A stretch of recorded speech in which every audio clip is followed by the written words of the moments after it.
No Evangelho que acabamos de escutar, Jesus escolhe os seus primeiros discípulos. Começa, podemos dizer, uma nova fase na vida de Jesus. Momento em que ele passa a ensinar esses homens, a estar com eles, a transmitir tudo o que ele queria para eles. Também na primeira leitura, ouvimos a narração do chamado da vocação de um homem, Samuel, por parte de Deus. Deus que chama Samuel para lhe entregar uma missão. Mas o Evangelho é diferente, pois o Evangelho nos toca de perto. Nós também somos discípulos de Jesus de Nazaré. Nós também, como eles, somos chamados a descobrir, a conhecer o nosso Mestre Jesus. Que belo e ao mesmo tempo que simples aquele primeiro encontro de João e André com Jesus. Eles avistaram Jesus, sentiram uma grande atração por Jesus e disseram: Mestre, onde moras? E Jesus responde: vinde e vede. E diz o Evangelho que foram e ficaram com Jesus aquele dia. O que disseram, o que viram, o que conversaram, nós não sabemos.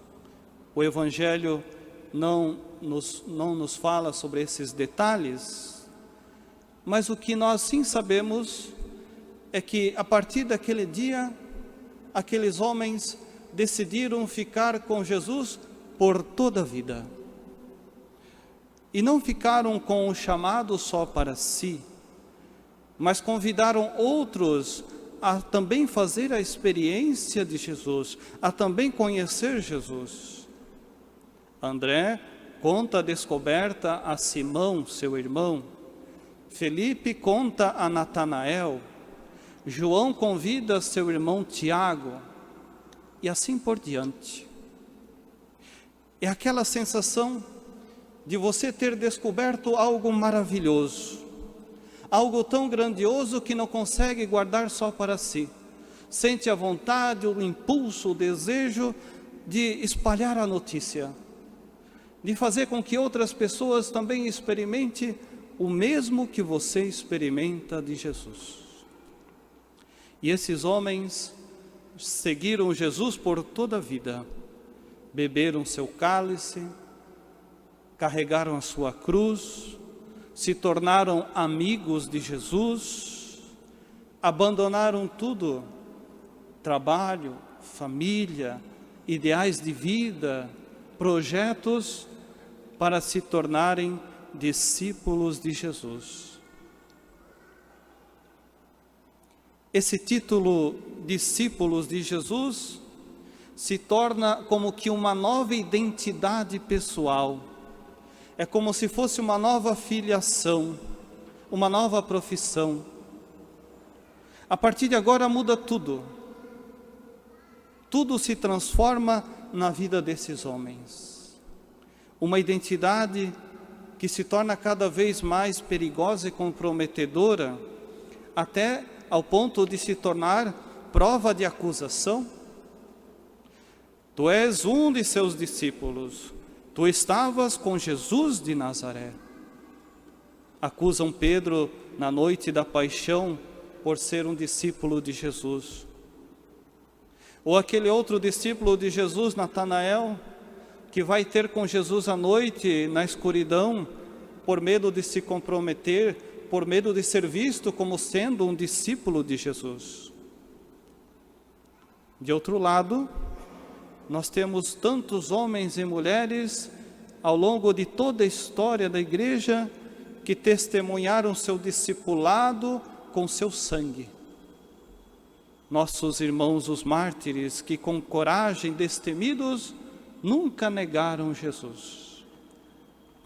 Ainda hoje, ser discípulo de Cristo significa imitar o Mestre Jesus, ou seja, colocar-se no seu seguimento, aprender de Jesus, conhecer Jesus. É responder a esse convite dele de vinde e vede. É testemunhar aquilo que nós vimos, aquilo que nós ouvimos. É fazer outros discípulos de Jesus, assim como André e João. Meus amados, precisamos nos redescobrir como discípulos de Jesus de Nazaré.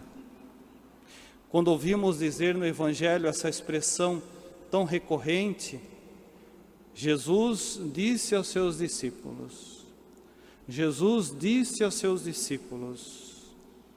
deveríamos ficar eufóricos. É como se alguém nos chamasse pelo nome e dizer a nós mesmos, esse sou eu? O Senhor fala comigo? É a mim que Ele se refere?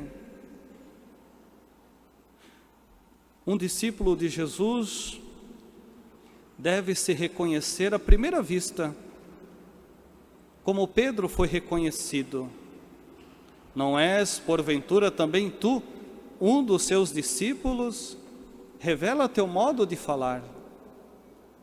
Acusa aquela mulher a Pedro na noite da paixão.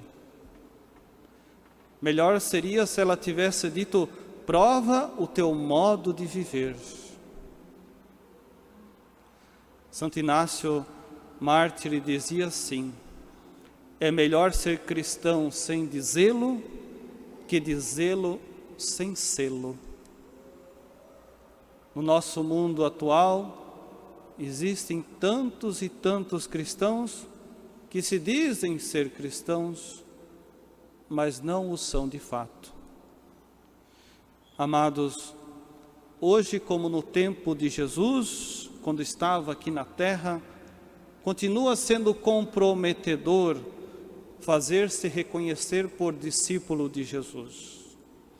Há tantos perigos hoje, em certos ambientes, de ser expulsos da sinagoga, isto é, de ser boicotados, marcados a dedo, desprezados por causa de nossas escolhas de fé, por causa do jeito de ser cristão, de viver. Jesus não nos deixa sozinhos nessa árdua tarefa de ser seus discípulos, de ser suas testemunhas. E exatamente na Eucaristia, Jesus vem conviver conosco. Jesus nos sustenta com seu pão. E agora, Ele se cinge e nos serve a sua mesa. Quem você convida para sentar à sua mesa? Somente seus amigos. Jesus nos convida a sentar à sua mesa porque Ele nos considera seus amigos, seus discípulos. Que de fato sejamos autênticos, corajosos discípulos de nosso Mestre, nosso Senhor Jesus Cristo. Que assim seja.